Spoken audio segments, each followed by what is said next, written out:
So, addiction and harm reduction, this is very, very important. I'm going to bring this home, okay? So, people are going to tell you nonsense like things don't matter. I'm passed this study around. This study meant the world to me. I learned this study in graduate school. It's a study about a bridge. I'm going to basically give you the summary of the study. If I say anything incorrect, I apologize, but there it is right there. So there was a bridge, and there was a name, okay? And this bridge was famous for suicides, okay? People going to this bridge, and they were killing themselves, jumping off the bridge, and they were dying, okay? So intelligent people, psychologists and therapists and sociologists said, hey, why don't you put up an 11-foot fence on both sides of this bridge to stop people from killing themselves, right? And ignorant people said, hey, doesn't matter. Someone wants to kill themselves, they're going to climb that 11-foot bridge. Intelligent people said, no, everything matters. It's called target hardening. Did a class on criminology, right? This criminology professor I had at OU was horrible. He was a former correctional guard. He was the meanest guy. He was a big, solid guy, and he was always negative, right? So at the end of the class in the semester, he poo-pooed every idea to make the world a better place. So I'm a pretty good speaker, and I said, Mr. Meehan, Professor Meehan, I have one question for you. Does anything work in stopping crime? Like anything? Anything at all? He goes, yeah, target hardening works. I go, what do you mean? He goes, well, if you have a bank and you have a security guard that's armed, the odds of that bank being robbed is less. If you got a door, and the door's got an alarm sticker on it, the odds of that house being broken into is less. If you got a house with cameras, even if they're dummy cameras, the odds of that house is getting robbed are less. So target hardening works. So clever monkey, I remember that, right? So we go to target hardening. So they put up this 11-foot fence, right? And guess what happens for suicides? And this happened in 83, okay? So there was, 19 suicides before 1983. They put up this 11-foot fence on this bridge, and how many suicides were there for 20 years on this bridge? 0. That's good, right? The negative people said, aha! But what about the bridges next door? They probably walked a few more miles down the road, right? No increase in suicides. Okay, what about tall buildings, right? Tall buildings nearby, right? No increase in suicides. So when someone is in your office, right, and they're saying, hey man, I'm having some really bad thoughts, I'm really blue right now, and I'm kind of thinking of harming myself. You get a chance to meet with the family and say, hey, mom and dad, let's get rid of all the guns in the house. And then one of those dads will tell you, oh, doesn't matter, he'll use a knife. Yeah, but he probably won't.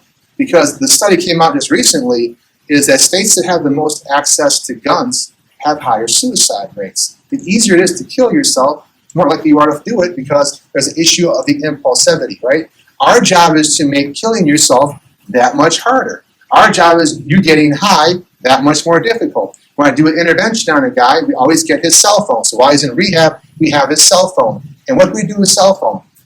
We go through it and delete all the numbers and we give them a new number. And they come out with their grumpy pants on.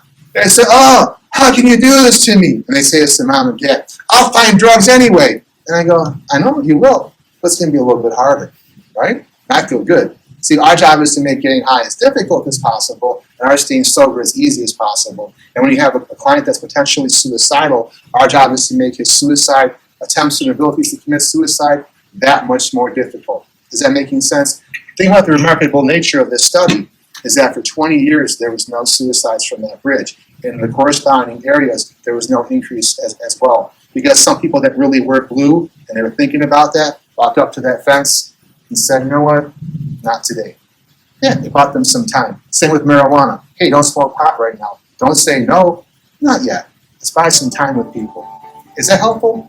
So when people say that things don't matter, when it comes to anything target hardening, when people talk about gun legislation, well, if you want to kill somebody, you can always grab a knife and go start stabbing people everywhere. Yeah, you can, but you probably won't. Well, you can always build a bomb. Yeah, you can, but you probably won't. I mean, everything matters. And so as professionals and as clinicians, this is great information and great news, which means that you can make an impact because everything really does matter.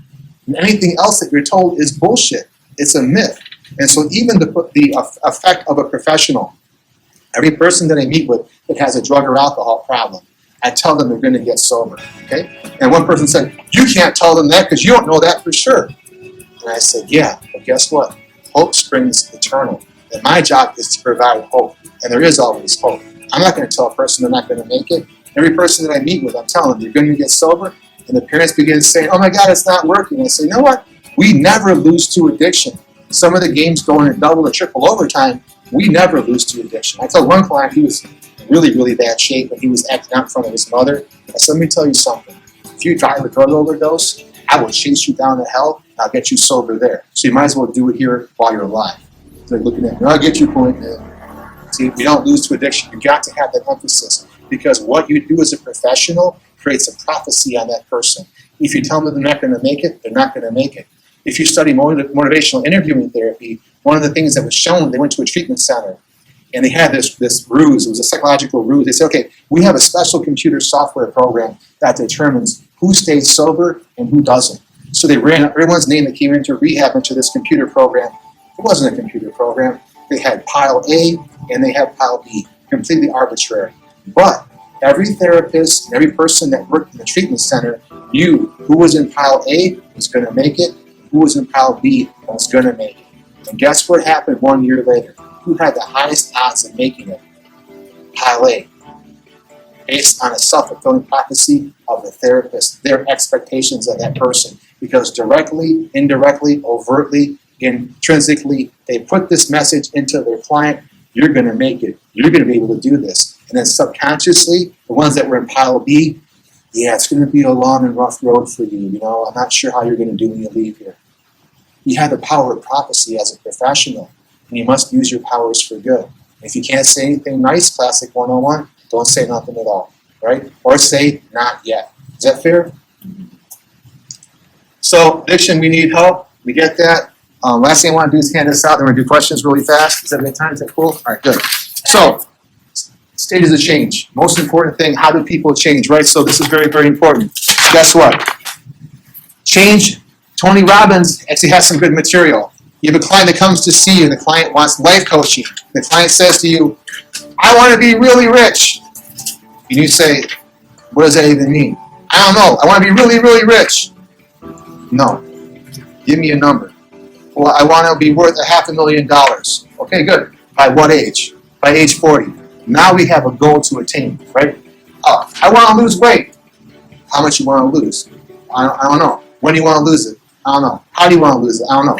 That's not life coaching. So to help people change, we need specificity, okay? And so we talk about this. I want to know what you're going to do. I want to be worth $500,000 by age 40. And now, to help achieve that goal, we have to have what's called action words, okay? Why do you want to have all this money? Good question. You say you want to be rich, but why? Well, you know, keywords. Wealth will make me happier. Okay, that's good. Wealth will make me more charitable. I can influence the world and the environment by helping people that don't have as much as me. I can help people get college scholarships. Wealth will make me more serene because I won't worry about my next paycheck. I won't worry about paying my bills. Wealth will make me more respected. And when you have those key words to your goal, it becomes actionable. Hey, Raj, I want to be sober. What do you mean? I just want to be sober. No. How long do you want to be sober for? 30 days. Great. Why? Because I want to be getting along with my family better. Good. Improve relationships. Improved health. When you have these key words, you tie them into your change, it becomes more likely to happen. Is that making sense? It's got to be specific. It has to be based with action words behind that. You've got to have your own internal mantra. Internal dialogue is so, so powerful. Is that helpful? So basically, you guys know that the process of change, we've got the pre-contemplative, contemplative, preparation, action, and maintenance. Let's break it down for addiction, right? In the beginning, people get high because they want to. Imagine a kid in high school. Someone hands him some weed. Hey, you want to get high? Yeah, I want to get high. Now we're high. Fun and games. The next stage, right? You've been smoking marijuana for a period of time. You have a bad day at school. You say to yourself, you know what? I need to get high, right? After that, what happens? You're smoking marijuana every single day. You wake up in the morning. You begin to feel a little bit uncomfortable, irritable, anxious. You tell yourself, oh my God, I have to get high to feel normal. Yes? I'm sorry. If anyone has evening class, feel free if you need to leave. I apologize for going over. I'm sorry. No, I don't want to go. That's okay. I'm almost done, I promise. Don't make Yes. us make Yes, okay. Now, all of a sudden, mom shows up. The police show up. Somebody shows up. Your liver says it's failing you, right? I can't drink anymore. I'm destroying my liver. I can't drink anymore. My wife's going to leave me. I can't drink anymore. I'm on probation, right? After that, you say to yourself, you know what? I won't get high. I trust myself for 24 hours. I won't do it for 24 hours. And the final goal, I always tell my clients, I don't get high. When you go to a party and you're clean and sober, and you're 19, 20, 21, someone offers you a beer. If you say, I can't drink, that requires them to ask you a bunch of questions. Why can't you drink? Who's watching you? Are you on probation? Not a good answer. I don't drink. That's empowering. Is that making sense? So punishment and rewards can cause people to change. Those are external. Values help people change because it's internal. If you have clients that you're working with, I recommend doing the mirror exercise. We have the person look into the mirror if they have a drug problem. Look in the mirror and say, please describe what concerns you about your drug problem. If they have a gambling problem, look into the mirror, real small handheld mirror. What concerns you about your gambling problem? Something magical happens when people talk into that mirror looking at themselves. Because some people have been so good at conning other people, when they're talking to you, they're in con mode, right? When they're in front of that mirror, they're only going to be conning themselves. And you'd be surprised how honest the person gets looking into a mirror and saying, if my mom knew about my addiction, she would absolutely kill me. Mom's passed away. My mom would be so dishonored by my heroin usage right now, I can't even tell you. So the mirror exercise is very, very powerful. I've written some books on addiction. I'm giving away free copies if anybody wants them. They're on Amazon.com.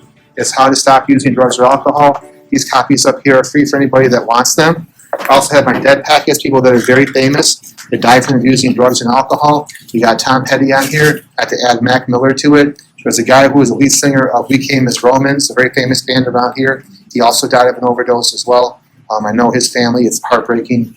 So these are some of my tools. I beg you to watch my YouTube videos. I have my own YouTube channel. Everything is free. I have all kinds of good educational videos, including a Med Talk, a TED Talk, a great one on Stockholm Syndrome that I'm very proud of, and a whole bunch of other videos. And so I want to thank you for your time. I want to praise you guys for what you're going to be doing.